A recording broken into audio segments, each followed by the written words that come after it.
घटना जळगाव जिल्ह्यातील शांत शहर असलेल्या चाळीसगावची. या शहरात माणुसकीच्या नात्याला काळीमा फासणारी घटना घडली.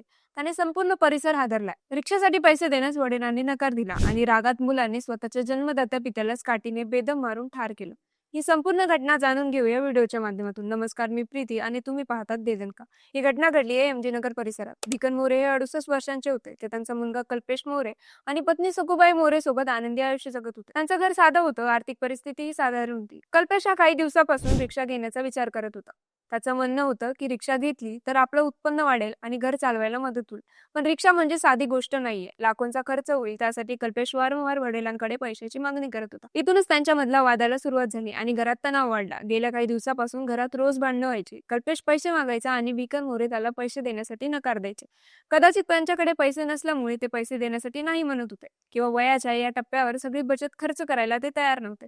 पण कल्पेशच्या मनात त्यांच्याविषयी राग बसला होता. त्याला वाटलं होतं वडील मुद्दाम मला पैसे देत नाहीये.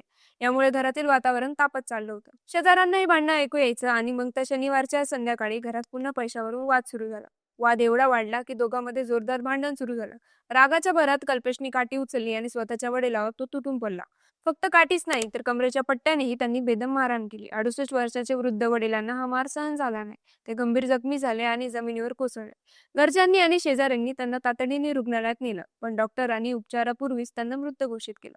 एका सणाच्या रागाने मुलाने आपल्या जन्मदात्या पित्याचा जीव घेतला. या खळबळजनक घटनेची माहिती मिळताच पोलीस घटनास्थळी आले आणि आरोपी मुलाला ताब्यात घेतलं. एमजी नगर परिसरात सगळीकडे एकच खळबळ उडाली. पैशासाठी मुलांनी वडिलांना मारलं, हे वाक्य सगळ्यांच्या तोंडी येत होतं. लोक हादरले, कारण हा गुन्हा कोणीतरी अनोळखी व्यक्तीने केले नाही, तर स्वतःच्या रक्ताच्या नात्याने केलाय. आज प्रश्न फक्त एका कुटुंबाचा नाही, तर राग, हट्ट आणि पैशाचा मोह या सगळ्यामुळे माणूस इतका आंधळा होतो. ज्यांनी आपल्याला जन्म दिला, वाढवलं, त्यांच्यावर हात उचलायचा. ही घटना आपल्याला विचार करायला लावते. घरातील भांडणं बोलण्यातून सोडवली असते तर आज भिकन मोरे जिवंत असते. मंडळी, रागाच्या भरात घेतलेला एक निर्णय आयुष्यभराची शिक्षा बनू शकतो.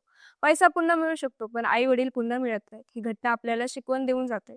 संवाद ठेवा, संयम ठेवा आणि नात्याची किंमत ओळखा. या घटनेबद्दल तुम्हाला काय वाटतं? कमेंटमध्ये आम्हाला नक्की सांगा आणि चॅनलला सबस्क्राईब करायला विसरू नका.